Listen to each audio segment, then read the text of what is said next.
할렐루야. 하나님께서 우리에게 큰 은혜 베푸시기를 소망합니다. 우리 명성제일교회 성도님들은 이미 사랑이 넘치십니다.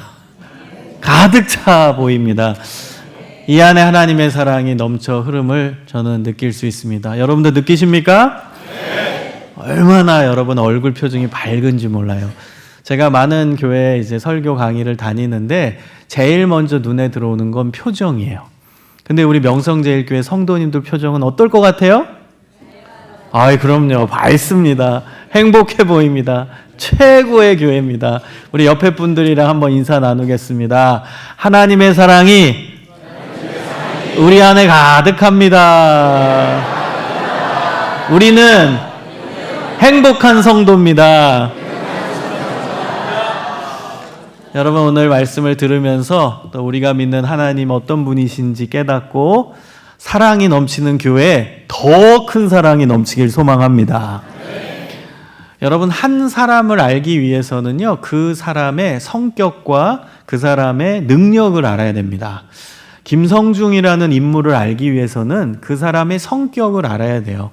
제 성격을 아십니까? 네, 솔직하시네요. 네, 제 성격을 알기 위해서는 더 많이 만나야 되고 또 식사도 하고 대화를 하면 더 많이 알게 되겠죠. 제 능력을 아십니까? 네, 모르는군요. 네, 저의 재능, 저의 달란트 여러분 잘 모르실 겁니다. 같이 함께 할 때 그제서야 저 사람의 능력은 뭐구나, 어떤 달란트를 갖고 있구나.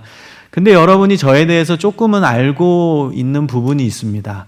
이제 위임 목사님께서 소개해 주셨듯이 장로의 신학대학교 교수다. 이 직업이라는 것은 능력을 대변하는 하나의 표현이죠. 그래서 저에 대해서 조금은 여러분이 알고 계시는 것입니다.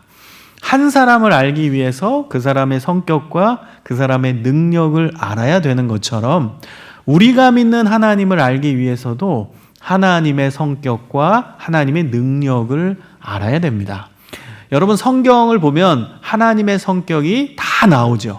근데 이제 구체적으로 언급된 성경의 장절이 있습니다. 그곳이 어디냐면 갈라디아서 5장 22절 23절입니다. 여러분 다 알고 계세요.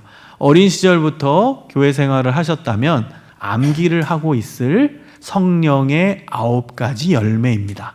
자, 한번 같이 외워보도록 하겠습니다. 시작. 사랑, 희락, 화평, 오래 참음, 자비, 양선, 충성, 온유, 절제. 여러분, 우리는 열매에서 이 열매가 무엇일까 생각을 하실 수도 있는데요. 이 열매는 비유를 한 거죠. 어떤 걸 비유할 때 열매로 비유를 한 건데 그 열매가 바로 성격을 뜻하는 것입니다. 내면에 있는 것이 겉으로 드러나는 게 열매거든요. 그래서 그 열매는 성격을 뜻하는 겁니다. 그래서 성령의 9가지 열매를 다른 말로 표현하면 하나님의 9가지 성격을 말하는 것입니다. 여러분, 하나님의 9가지 성격이 사랑, 희락, 화평, 오래 참음, 자비, 양선, 충성, 온유, 절제라는 거예요. 히브리 문화권 속에서 제일 먼저 이야기하는 것은 제일 중요하다라는 뜻이고요. 제일 먼저 이야기하는 것은 나머지 것들을 포함할 때 제일 먼저 언급을 합니다. 그럼 한번 살펴보도록 하겠습니다. 사랑이 제일 중요하다라는 거죠. 제일 먼저 얘기했다라는 건. 그리고 사랑 안에 나머지 것들이 포함된다라는 것입니다. 여러분, 관계 안에서의 사랑을 한번 생각을 해보세요. 뭐 부부 관계라든지 자녀와의 관계라든지 그 관계 안에서 사랑이 있다면 그 안에는 기쁨, 희락이 있습니다. 사랑하면 기뻐요. 그리고 사랑하면은 화평하게 됩니다. 평화하죠. 싸울 수도 있지만 그 안에 진정한 평화가 전제로 깔려 있는 거죠. 그리고 사랑하면 오래 참을 수 있습니다. 상대방이 내 마음에 맞지 않아도 참아낼 수 있는 힘이 생긴다는 것이죠. 그리고 사랑하면은 자비가 있습니다. 자비를 아주 구체적 용어로 바꾸면 용서입니다. 상대방이 저한테 실수해도 그거를 받아줄 수 있는 용서의 힘이 있다라는 것입니다. 그리고 사랑하면 양선이 있습니다. 관계 안에서의 양선은 사랑하는 사람이 좋아하는 행동을 하다, 이런 뜻이에요. 사랑하는 사람이 원하는 게 있잖아요. 그걸 하는 게 양선입니다. 여러분, 하나님과의 관계에서 양선은 뭐냐면 하나님이 좋아하는 걸 하는 게 양선이에요. 그 양선이 사랑 안에 들어가 있습니다. 그리고 사랑하면 충성하게 되어 있습니다. 충성은 사랑하는 그 대상만 바라보는 것, 집중하는 것, 헌신하는 것, 그게 충성입니다. 사랑에는 충성의 요소가 들어가 있습니다. 그리고 사랑하면 온유하게 됩니다. 온유는 겸손함을 바탕으로 나오는 친절함이에요. 상대방한테 우리는 사랑하면 친절하잖아요. 여러분, 옛날 옛적에 연애하실 때 그때 막 자동차 문 열어주고 막 그런 적 없으세요? 친절하잖아요. 겸손함을 바탕으로 나오는 친절함, 이게 이제 온유입니다. 사랑하면 온유가 있게 돼요. 그리고 사랑하면 절제의 힘이 있습니다. 절제는 상대방이 싫어하는 행동을 끊어내다, 이런 뜻이에요. 여러분, 사랑하면 상대방이 싫어하는 거 안 하려고 최선을 다해 노력하게 되죠. 그게 절제입니다. 여러분, 성경적 의미에서 절제를 정확히 아시면 좋겠어요. 절제는 줄이는 게 아니라 끊어내는 것입니다. 잘라내는 것입니다. 예를 들어 우리 청소년 친구가 나는 오늘 은혜 받았어. 난 오늘부터 게임을 절제할 거야. 결단했다고 해보세요. 그러면 게임을 줄이는 겁니까? 게임을 안 하는 겁니까? 끊어내다, 안 하는 거예요. 그게 성경적 의미에서의 절제입니다. 그래서 여러분 정확히 아셔야 돼요. 나 오늘부터 뭐 절제하겠다 결심하면 그거 안 하는 거예요. 끊어내는 거예요. 그게 절제의 의미입니다. 자, 여러분, 사랑, 희락, 화평, 오래 참음, 자비, 양선, 충성, 온유, 절제 9가지 하나님의 성격을 언급했는데요. 제일 중요한 거, 제일 먼저 얘기했던 사랑이고 나머지 8가지를 사랑 안에 다 포함했습니다. 그렇다면 하나님의 성격을 한마디로 말하면 뭐라는 거예요? 사랑이라는 거죠. 자, 그 다음은 이제 하나님의 능력을 한번 살펴보겠습니다. 하나님의 능력이 이제 로마서 12장 6절에서 8절, 그리고 고린도전서 12장 8절에서 10절에 나와요. 외우기도 쉬워요. 로마서 12장 6에서 8, 그 다음 고린도전서 12장, 그 다음 끝에 8을 갖고 와서 8에서 10절, 이렇게 외우시면 됩니다. 12장 다 똑같아요. 자, 여러분, 우리는 이것을 성령의 은사로 외워왔어요. 성령의 은사. 근데 그 은사가 능력입니다. 그래서 성령의 은사는 다른 말로 하면 하나님의 능력을 이야기하는 것입니다. 자, 로마서 12장 6절에서 8절을 보면 어떤 하나님의 능력이 나오냐면 예언의 능력, 섬기는 능력, 가르치는 능력, 위로하는 능력, 구제하는 능력, 다스리는 능력. 이 다스리는 능력이 리더십입니다. 이것도 하나님의 능력이고요. 긍휼 베푸는 능력, 불쌍히 여기고 돕는 능력, 이게 바로 하나님의 능력. 긍휼 베푸는 건 불쌍히 여기면서 돕는 거거든요. 그것도 하나님의 능력으로 언급됩니다. 그리고 고린도전서 12장 8절에서 10절을 보면 지혜의 말씀 능력, 지식의 말씀 능력, 믿음의 능력, 믿음도 능력이래요. 그리고 병 고치는 능력 행함의 능력. 이 능력, 행함의 능력은 물리적인 힘을 뜻해요. 물리적인 힘도 하나님의 능력입니다. 그리고 어떤 능력이 나와요? 예언의 능력도 나오고 영들 분별의 능력도 나오고 각종 방언 말함의 능력도 나오고 방언 통역의 능력도 나옵니다. 여러분, 이 모든 게 하나님의 능력입니다. 이 능력을 사모하시기를 소망합니다. 사모하는 자에게 이 능력을 주신다고 하나님 약속하셨어요. 주의 교회를 섬기기 위해 하나님 이 능력 주시옵소서. 여러분, 사모하고 기도하시기를 소망합니다. 여러분, 고린도전서 12장 마지막 구절, 12장 31절에 보면 이런 구절이 나옵니다. 너희는 더욱 큰 은사를 사모하라. 달리 말하면 너희는 더욱 큰 하나님의 능력을 사모하라. 하나님의 더욱 큰 능력이 있는데 그 능력 저에게도 주시옵소서 사모하래요. 여러분, 지금까지 제가 언급한 이 하나님의 능력, 뭐 예언의 능력, 영들 분별의 능력, 방언의 능력, 방언 통역의 능력, 이 능력은 동일한 레벨의 하나님의 능력이라고 나옵니다. 그리고 나서 12장 마지막 구절에 더욱 큰 하나님의 능력이 있다. 더욱 큰 하나님의 능력을 사모해라. 이렇게 나와요. 그리고 나서 고린도전서 13장으로 넘어갑니다. 고린도전서 13장의 별명이 무엇이죠? 사랑장입니다. 그러면 하나님의 능력이 다 동일한데 그거보다 더 큰 하나님의 능력은 뭐라는 거예요? 사랑이라는 거예요. 하나님의 가장 큰 능력은 사랑인 줄 믿습니다. 여러분, 그래서 하나님의 성격도 사랑, 하나님의 능력도 사랑. 그래서 요한일서 4장 8절에 보면 하나님은 사랑이심이라. 할렐루야. 우리 하나님 그분 자체가 사랑. 사랑의 본체, 사랑의 원천, 사랑 그 자체.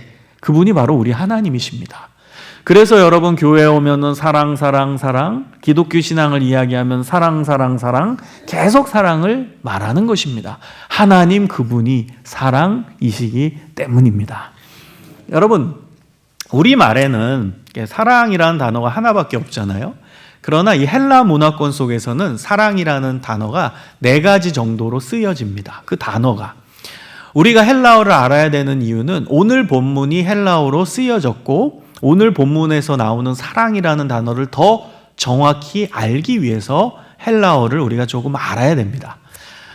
헬라 문화권 속에서 쓰는 사랑이라는 단어 첫 번째는 남자와 여자 사이에 작동하는 이성 간의 사랑을 뜻할 때 쓰는 용어입니다. 무엇이죠? 에로스라는 단어입니다. 그리고 남자와 남자, 여자 사이에 작동하는 우정적 사랑을 뜻할 때 필리아라는 단어를 씁니다. 그리고 부모님이 자녀를 사랑하는 그 관계 안에서 쓰는 사랑이라는 용어는 스토르게라는 용어입니다. 그리고 마지막으로 하나님이 인간을 사랑하는 그 관계 안에서 쓰여지는 용어, 여러분이 알고 계십니다. 무엇이죠? 아가페입니다. 여러분, 4가지의 이 사랑이라는 단어를 제가 말씀드렸는데요. 첫 번째, 두 번째, 세 번째 사랑이라는 단어와 마지막 이 아가페 사랑에 차이가 있습니다. 그 결정적 차이가 무엇이냐면 조건이 있냐, 조건이 없냐의 차이입니다. 여러분, 한번 분석을 해볼까요? 남자와 여자 사이에 작동하는 에로스. 여기 대부분 이제 결혼을 하신 분들일 텐데요. 남편, 아내 왜 만나셨습니까? 왜 결혼하셨습니까?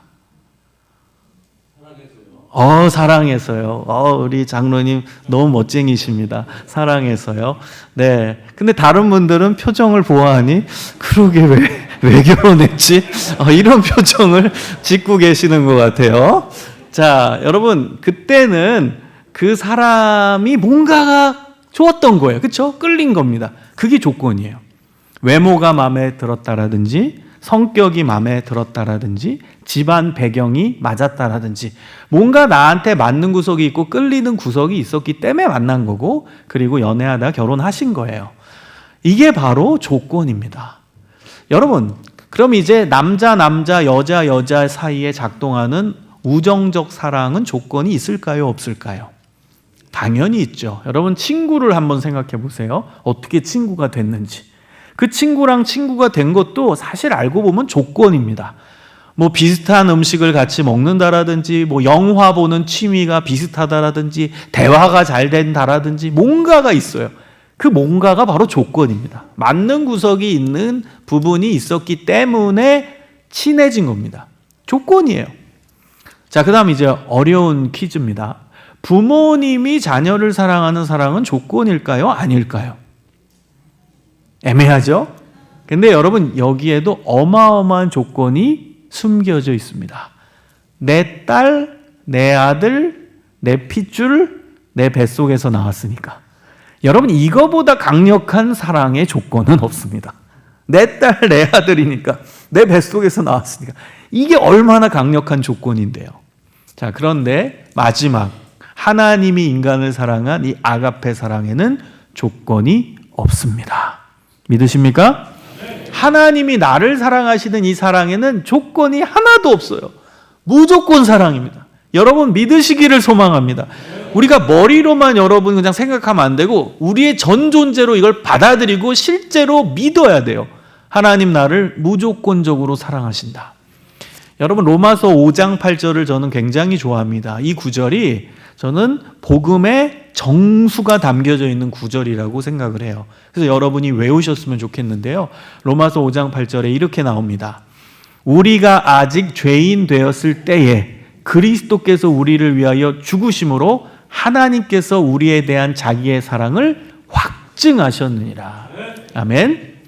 여러분, 이 로마서 5장 8절의 앞부분, 우리가 아직 죄인 되었을 때에 이 구절을 헬라어 원문에서 오역되지 않는 범위 안에서 제가 다시 재번역을 하면 이렇습니다. 우리가 지금 죄를 짓고 있는 중에, 아주 리얼하게 제가 번역한 거예요. 우리가 지금 죄를 짓고 있는 중에.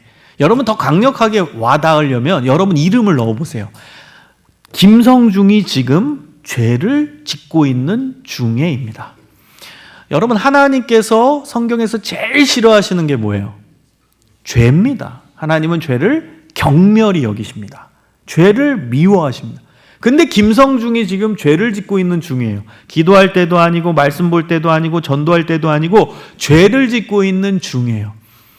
여러분, 인간 사회도 정의라는 게 있어가지고요, 죄 지은 자는 벌을 받아야 돼요.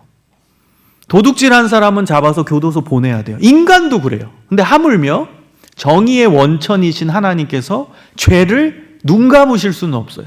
죄가 있으면 벌을 반드시 내려야 돼요. 하나님의 정의예요, 이게. 근데 그 하나님의 벌은 굉장히 무섭습니다. 여러분 로마서 6장 23절에 보면은 죄의 싹은 뭐예요? 사망이에요. 하나님의 그 벌은 죽음입니다. 영원한 사망이에요. 그럼 김성중이 지금 죄를 짓고 있는 중에, 그럼 김성중이 벌 받아야 돼요. 그 벌은 영원한 죽음이에요. 저는 죽어야 돼요. 죽어야 마땅합니다. 그게 바로 저의 안타까운 운명이에요. 그런데 하나님께서 나를 너무 사랑하신 거예요. 죄가 있는데도 나를 너무너무 사랑하신 거예요. 그래서 차마 나를 죽일 수가 없어요. 죄의 값은 사망이라 내가 죽어야 되는데 차마 나를 죽이지 못하고 하나님께서 얼마나 고심하셨겠어요. 그래서 생각해내신 하나님의 방법은 본인이 직접 인간의 몸을 입고 이 땅에 내려오시는 거예요. 그리고 김성중의 죄를 자기가 뒤집어 쓰고 죄의 값은 사망이니까 본인이 십자가에서 죽으신 거예요. 그럼으로써 하나님이 김성중을, 아니 우리 모두를 얼마나 사랑하시는지 그 증거를 보여주셨다. 이게 로마서 5장 8절 복음의 내용입니다. 여러분, 우리가 죄를 지어요. 근데도 우리를 사랑하신 거예요. 근데 하나님의 공의가 있잖아요. 그건 지켜야 되니까 그 누군가 벌을 받아야 되는데 그 벌을 본인이 받으신 거예요. 그래서 십자가에서 죽음은 하나님의 사랑과 하나님의 공의가 만나는 자리임을 믿습니다. 십자가를 통해 하나님의 사랑도 이루셨어요. 우리를 사랑하셔서 안 죽였으니까. 근데 하나님이 벌은 누가 받아야 돼요. 그래서 본인이 받으셨어요. 그럼으로써 하나님의 공의를 지키신 거예요. 그래서 십자가는 하나님의 사랑과 하나님의 공의가 만나는 자리입니다. 여러분, 이 놀라운 은혜를 우리가 받았음을 믿습니다. 여러분, 우리의 자존감의 근거, 우리의 자신감의 근거는 하나님이 나를 사랑하신다. 이게 우리의 자존감과 우리의 자신감의 근거입니다. 어느 때나 언제나 하나님이 여러분과 함께 하시고 여러분을 뜨겁게 사랑하심을 믿으시기를 축복합니다. 여러분, 오늘 본문의 배경은요, 사실 굉장히 심각한 장면입니다. 왜냐하면 예수님께서 마지막으로 제자들을 모아두시고 그리고 만찬을 베푸시고 세족식을 하시고 마지막으로 메시지를 전하시는 장면이에요. 그리고 나서 예수님은 그 이후에 체포돼서 십자가의 길을 걸어가게 되십니다. 예수님께서 마지막 제자들에게 메시지를 하실 때 제일 중요한 메시지 중에 메시지, 그 고별 설교의 핵심 메시지가 바로 오늘 본문 요한복음 13장 34절입니다. 여러분, 한 번만 더 이 구절을 크게 읽어보겠습니다. 시작. 새 계명을 너희에게 주노니 서로 사랑하라. 내가 너희를 사랑한 것 같이 너희도 서로 사랑하라. 아멘. 여러분, 이 말씀은 어마어마한 예수님의 발언이십니다. 왜냐하면 이때는 구약의 무서운 율법이 시퍼렇게 살아있을 때이기 때문이에요. 구약의 율법이 얼마나 무섭습니까? 그게 강력하게 움직이고 있던 그 시대에 예수님께서는 새 율법을 선포하신 거예요. 내가 새 율법을 준다. 내가 새 계명을 놓는다. 그 계명, 그 율법의 내용은 서로 사랑하라. 내가 너희를 사랑한 것 같이 너희도 서로 사랑하라. 우리가 이제 헬라어를 봤으니까 한번 맞춰보세요. 여기서 내는 예수님이죠. 너희는 이 말씀을 들었던 제자들이죠. 그럼 예수님은 하나님이고 제자들은 인간이니까 하나님이 인간을 사랑한 사랑, 헬라어로 뭐였어요? 아가페죠. 그래서 내가 너희를 사랑한 것 같이의 사랑을 헬라어 성경을 보면 아가페로 나옵니다. 자, 그 뒤를 볼게요. 너희도 서로 사랑하라. 여기서 너희는 누구예요? 제자죠. 그럼 제자들은 남자, 여자 섞여 있나요? 남남으로 구성되어 있나요? 남자로 구성되어 있죠. 그럼 남자 사이에 작동하는 우정적 사랑, 아까 헬라어 뭐였죠? 필리아죠. 그럼 너희도 서로 사랑하라의 사랑은 필리아로 나와야 되겠죠?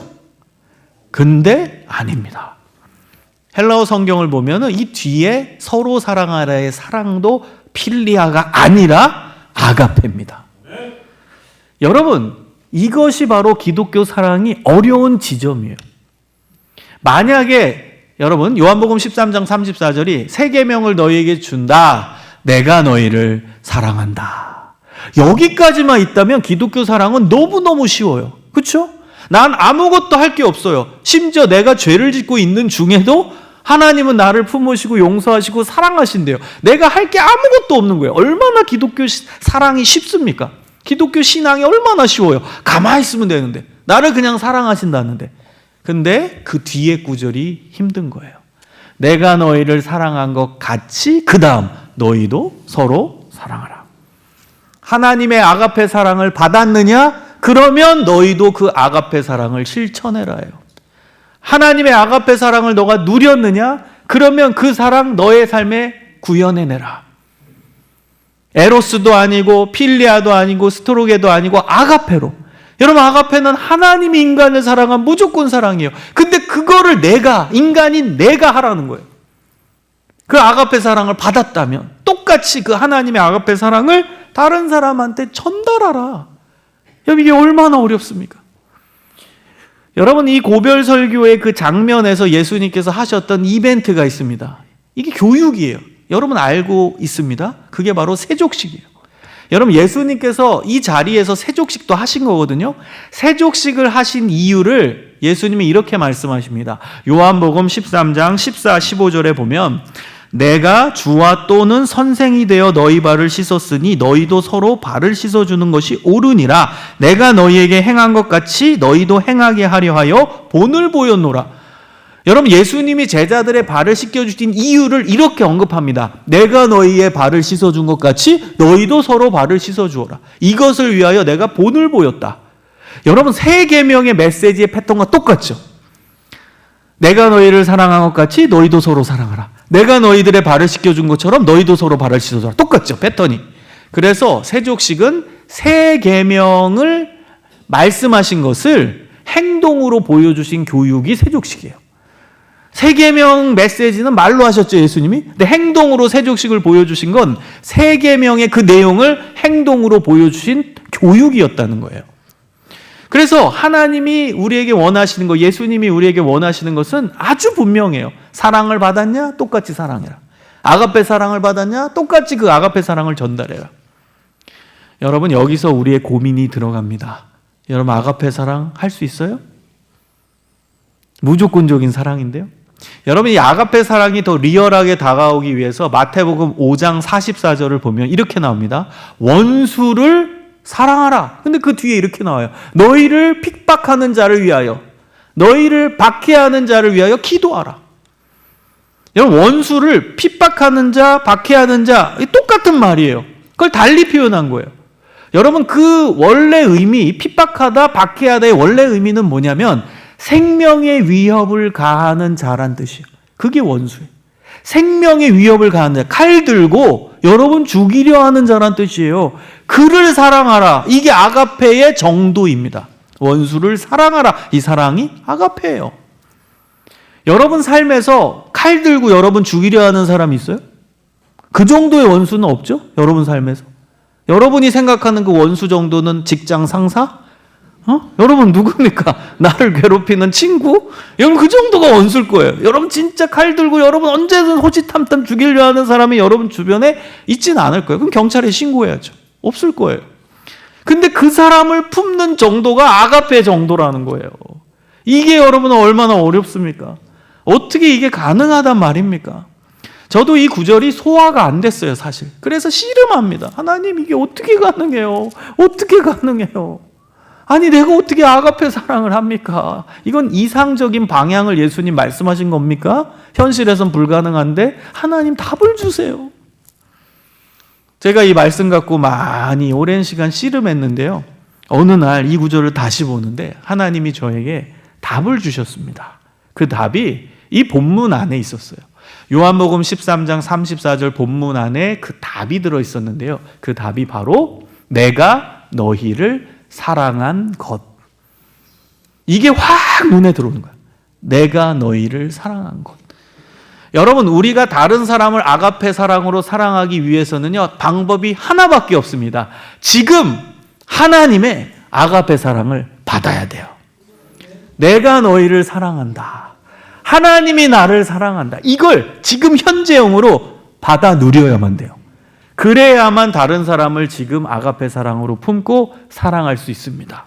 여러분, 과거에 나 하나님의 아가페 사랑을 많이 받았는데, 과거에 내가 은혜 받았는데, 10년 전에 내가 수련회에서 예수님 만났는데, 내가 15년 전에 어느 부흥에서 하나님 뜨겁게 성령 체험했는데, 과거형으로 끝나면 안 됩니다. 지금 현재형으로 하나님을 만나야 돼요.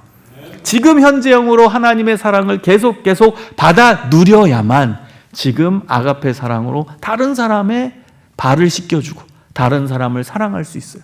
여러분, 쉬운 비유로 해봅시다. 15년 전에 하나님 나에게 은혜 주셨어요. 나 그때 하나님 뜨겁게 만났어요. 그걸 비유로 들면 오늘 세족식의 비유로 들 수 있어요. 예수님이 내 발을 씻어주셨어요. 15년 전에 그때 은혜 받았어요. 근데 15년 전이에요. 근데 지금은 예수님이 내 발을 씻어주는 그 경험이 없다면 15년 전에 그 가물가물한 기억으로 다른 사람의 발을 제대로 씻어줄 수 있을까요? 불가능할걸요? 혹은 내가 10년 전에 어느 수련회에서 은혜 받았는데 좀 받은 것 같아요. 그럼 비유로 들면 예수님이 내 발 앞 첫 번째, 두 번째 발가락 씻어주셨어요. 전체는 씻어주신 것 같진 않은데 한 발가락 첫 번째, 두 번째 발가락 씻어주는 그 기억은 나요. 여러분, 그 정도 경험 갖고 내가 지금 다른 사람의 발을 온전히 씻어줄 수 있을까요?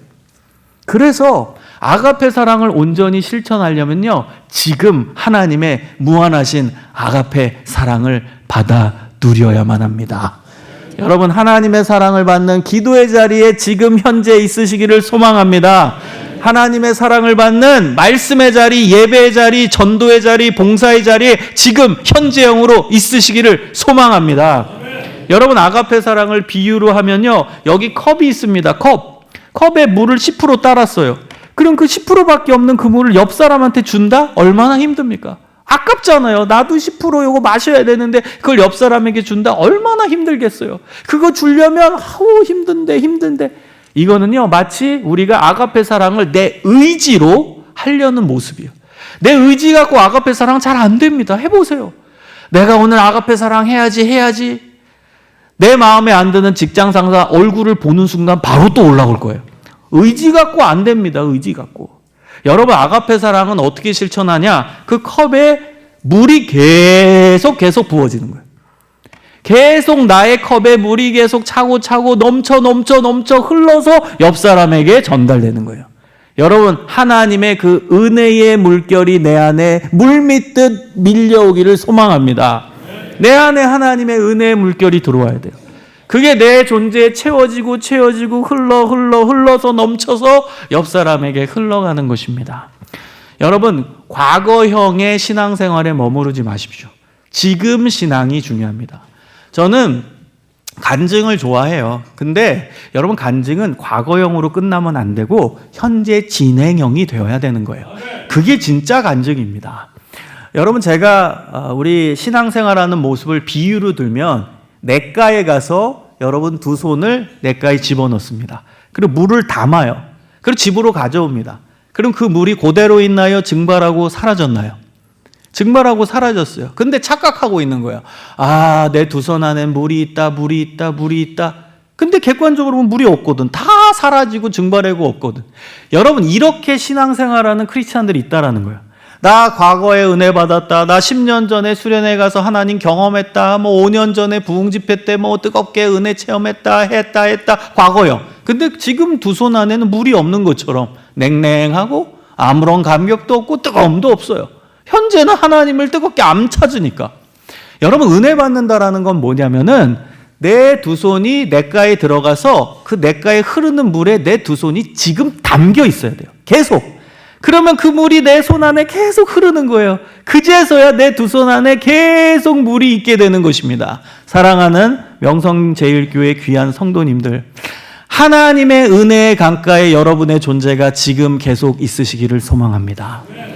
은혜의 강가, 은혜의 현장에 여러분이 그 안에 푹 담겨 있어야 돼요. 이 예배장에 푹 담겨 있어야 돼요. 금요 집회 때 여러분 담겨 있어요. 아까 목사님 이렇게 광고하셨잖아요. 금요 예배 때 푹 잠겨 있어야 돼요. 여러분 기도의 자리에 푹 잠겨 있어야 돼요. 말씀의 자리에 푹 잠겨 있어야 돼요. 함께 공동체가 전도하는 자리에 푹 잠겨 있어야 됩니다. 그때 여러분의 존재 안에 은혜가 충만할 줄 믿습니다.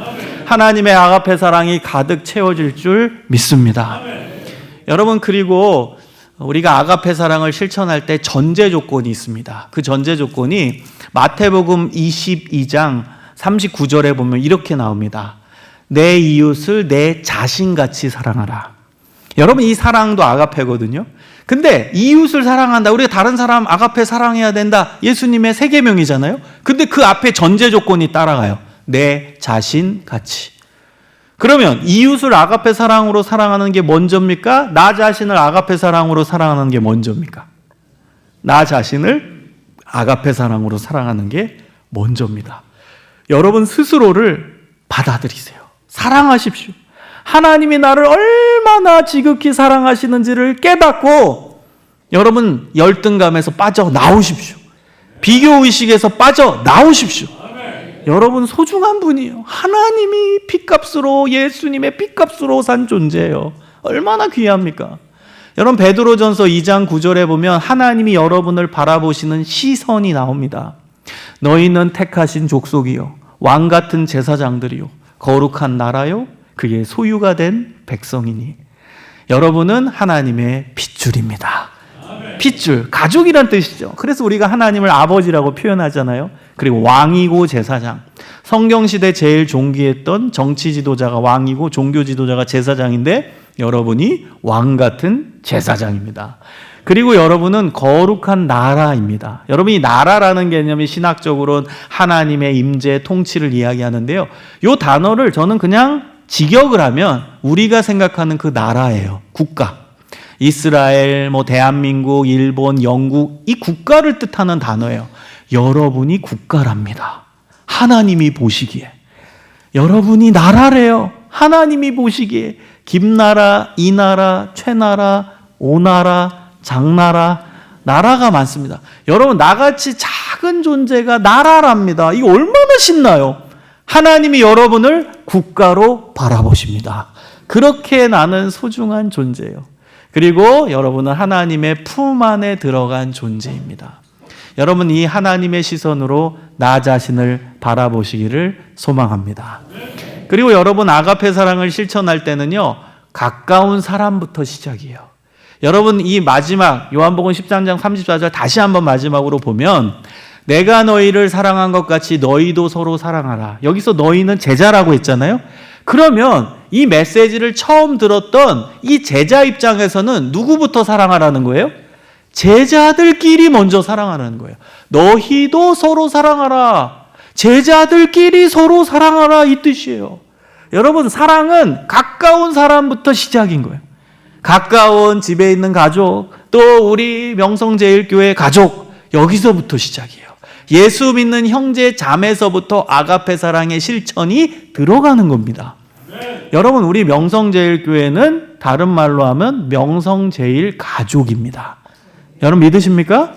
성경의 말씀이고 예수님의 가르침이에요. 마가복음 3장 35절에 보면 예수님이 가족 개념을 말씀하세요. 이렇게 나옵니다. 누가 내 형제요 자매요 어머니냐? 누구든지 하나님의 뜻대로 행하는 자가 내 형제요 자매요 어머니니라. 예수님 말씀하신 가족 개념이에요. 이 구절을 잘 해석하기 위해 필요한 구절이 요한복음 6장 29절입니다. 요한복음 6장 29절에 보면 하나님이 보내신 이를 믿는 것이 하나님의 일이니라. 하나님이 보내신 이가 누구예요? 예수님이죠. 예수님을 믿는 것이 하나님의 일이랍니다. 여러분이 요한복음 6장 29절 말씀과 마가복음 3장 35절의 말씀을 합치면 이런 해석이 나옵니다. 누구든지 하나님의 뜻대로 행하는 일은 예수를 믿는 것인데, 예수를 믿는 자가 내 형제요 자매요 어머니 내 친가족이니라. 아멘. 누가 내 친가족이에요? 예수 믿는 자가 내 친가족이에요. 그럼 여기 다 예수 믿는 자들 모여있죠? 그럼 명성제일교회는 다른 말로 하면 뭐예요? 명성제일가족이 되는 거예요. 여러분 옆에 있는 분들이 친가족입니다. 믿으시길 소망합니다. 친가족이 옆에 있는 거예요. 그래서 우리끼리 먼저 뜨겁게 사랑하는 거예요. 우리 교회 식구들 사이에서도 아가페 사랑이 필요할 때가 얼마나 많습니까? 교회 일 하다 보면 의견 충돌할 때 있죠. 또 싫은 사람 나올 수도 있잖아요. 내 마음에 안 맞는 사람, 내 스타일에 안 맞는 사람. 여러분 그때 아가페 사랑이 필요한 거예요. 갈등할 때, 의견 충돌할 때, 색안경 끼고 보게 될 때, 저 사람은 왜 저렇게 행동할까 판단하게 될 때, 그때 아가페 사랑을 발동해야 돼요. 아가페 사랑이 여러분 안에서 쏟아 나와야 됩니다. 여러분 아가페 사랑을 교회 식구들 사이에서 실천하시기를 소망합니다. 여러분 그제서야 놀라운 역사가 일어나는 게 35절입니다.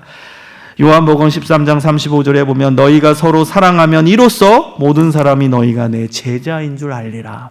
여러분 사랑이 넘쳐 흐르잖아요. 그러면 이것이 지역사회 또 우리 한국사회에 전달될 줄 믿습니다. 그럼 지역사회 많은 분들이 여러분 다 보잖아요. 다 알잖아요. 와, 명성제일교회는 뭐가 저렇게 좋길래 저렇게 행복해할까? 왜 이렇게 저 사람들은 지역에 와서 깔깔대고 웃으면서 저렇게 행복한 미소를 지을까? 저기 가면 뭔가가 있지 않을까? 저 사람이 진짜 예수의 제자들인가 보다. 나도 명성제일교회 한번 가봐야지. 가서 그 사랑을 나도 경험해봐야지. 그런 은혜의 역사가 일어날 줄 믿습니다. 하나님의 아가페 사랑이 풍성하게 넘쳐 흐르는 명성제일교회, 사랑이 가득한 하나님이 제일 기뻐하시는 교회 되기를 주님의 이름으로 축복합니다. 기도하겠습니다. 하나님 감사합니다. 명성제일교회 안에 하나님의 뜨거운 사랑이 흐르게 하여 주시옵소서. 우리 마음 가운데 하나님의 아가페 사랑이 넘쳐 흐르게 하여 주시옵소서. 그 사랑 흘러 넘치게 하시고 흘러 지역사회 한국을 품고 세계를 품는 교회 되게 하여 주시옵소서. 하나님의 아가페 사랑을 받아 누리는 기도의 자리, 말씀의 자리, 예배의 자리, 전도의 자리, 봉사의 자리에 계속 있게 하여 주시고 하나님의 아가페 사랑을 붙잡고 승리하는 신앙인들 되게 하여 주시옵소서. 감사하며 구주 예수 그리스도의 이름으로 기도합니다. 아멘.